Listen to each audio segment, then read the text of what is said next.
Good evening. Welcome in daily UPSC editorial audio program. Just not justice. The Times of India. Seizure or destruction of property without following due procedure is a troubling misuse of executive power.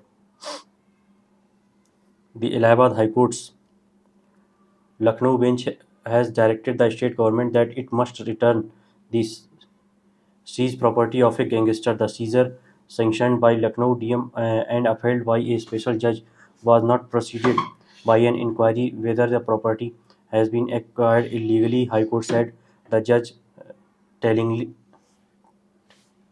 tellingly observed the court is not a post office or mouthpiece of the state.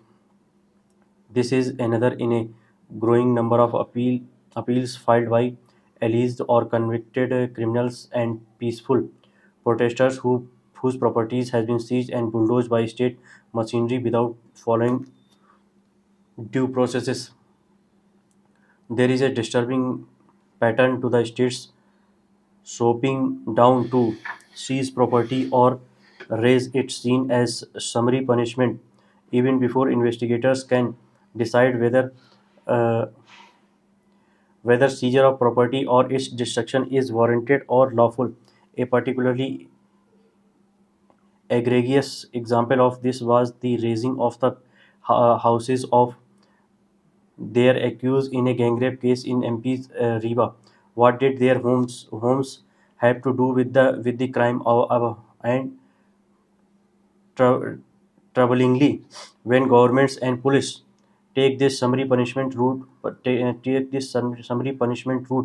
many lower court judges sanction these actions. The reasoning is not dissimilar to cases of denial of bail, whether trial court's rejection of bail is seen as quick punishment or indeed to encounter killings.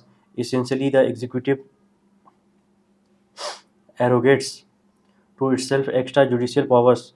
When the Bengal government earlier this year made its law on property seizure and fines more stringent to deter destruction of public property during protest, these columns noted that the law's effectiveness and fair application would boil down to the quality and fairness of policing. Cop are, cops are tasked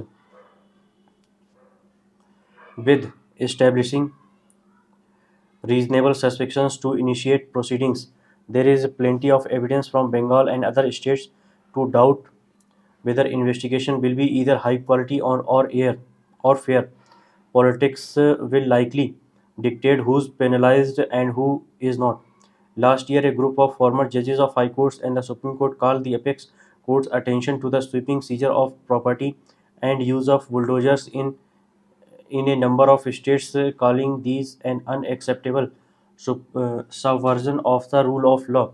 The civil society is rightly troubled by the chilling effect on largely peaceful protesters. But even when the state machinery uses such tactics on goons and mafia, they simply make victims of criminals, which is not governance and most certainly not justice. Thank you.